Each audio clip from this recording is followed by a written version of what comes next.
Expected to be even colder.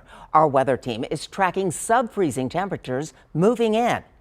The power is expected to stay on, but if you're in need of a warm place to stay, there are warming centers across San Antonio. Zach Briggs will join us with information you need in just a moment. But first, we want to start with our weather team.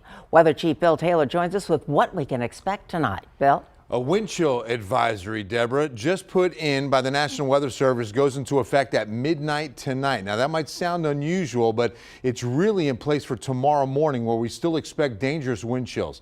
Let me show you where they are right now, mid-20s. So when you step out the door, your body thinks the temperature is 25. It's in the mid-30s, but this strong north wind even has wind chills up in the hill country in the teens. Look at Kerrville, 17.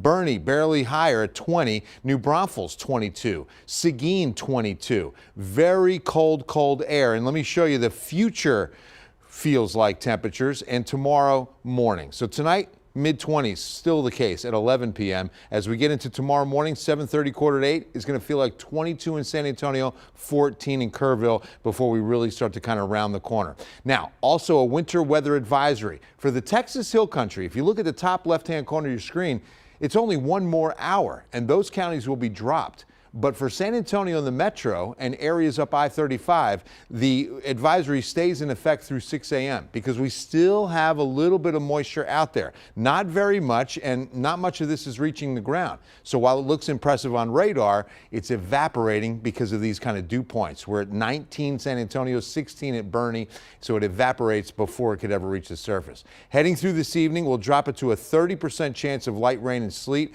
cold and breezy with our 9 o'clock temperature at 34 degrees, and we're only going down from there. Meteorologist Ryan Shoptaw on dropping mercury. Ryan? Yeah, it's going to get very cold tonight. Matter of fact, the Hill Country forecasted lows down to about 21, 20 by sunrise tomorrow morning. It's going to get very cold very quickly. Now, San Antonio expected to bottom out around 30 to 29 when it's all said and done tomorrow morning, and some lower to middle 30s across our southwestern counties towards the Rio Grande and towards Atascosa County, and also near Live Oak County and B County. Now let's chat about something in terms of the rain accumulation. You can see across Kerr County, Kendall County, towards Gillespie County. There were some rain totals, not impressive, up to about 1/10 to 1/4 in some of these locations off I-10, not too far from Texas 41 and near Rock Springs. Now this, again, not very impressive, but with any moisture at the ground, and if you're driving tomorrow morning, especially across the Hill Country, this may lead to a few impacts, some light glaze on the road, a few hazardous conditions across Gillespie County and Kerr County with rain totals up to 1/10 to 1/4. So if you're heading out tomorrow morning, leave a little extra early, use caution, and be very careful on your Friday morning. Deb? All right, Ryan. Well, for those who need a place to stay during these frigid conditions, help is available right now. Let's go straight to Eyewitness News reporter Zach Briggs, who shares how the city and VIA are working together to provide shelter. Zach? Well, Deb, good evening. Let me start off by saying it is absolutely freezing out here. My face is frozen to the bone. But thankfully, the city of San Antonio has a warm solution to those in need. As of this afternoon, 4 warming centers scattered across the community.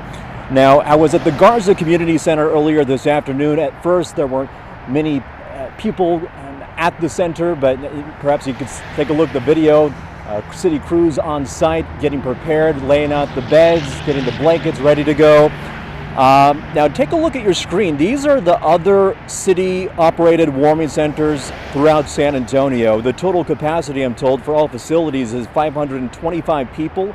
COVID safety protocols will be enforced, which include social distancing and mask wearing. Face coverings will be provided for anyone who doesn't have one on hand. Now, meanwhile, the city is working with VIA to give free rides to these warming centers.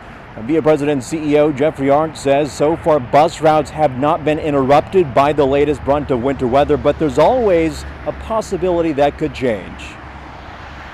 Depending upon what happens with the weather and the circumstances, to be patient. We may have to detour if there are places that become icy. But we'll make sure we update that as soon as possible. And we know that with our partners at TxDOT and the county and the city, that they'll get that taken care of for us, and we'll be able to return to normal as quickly as possible.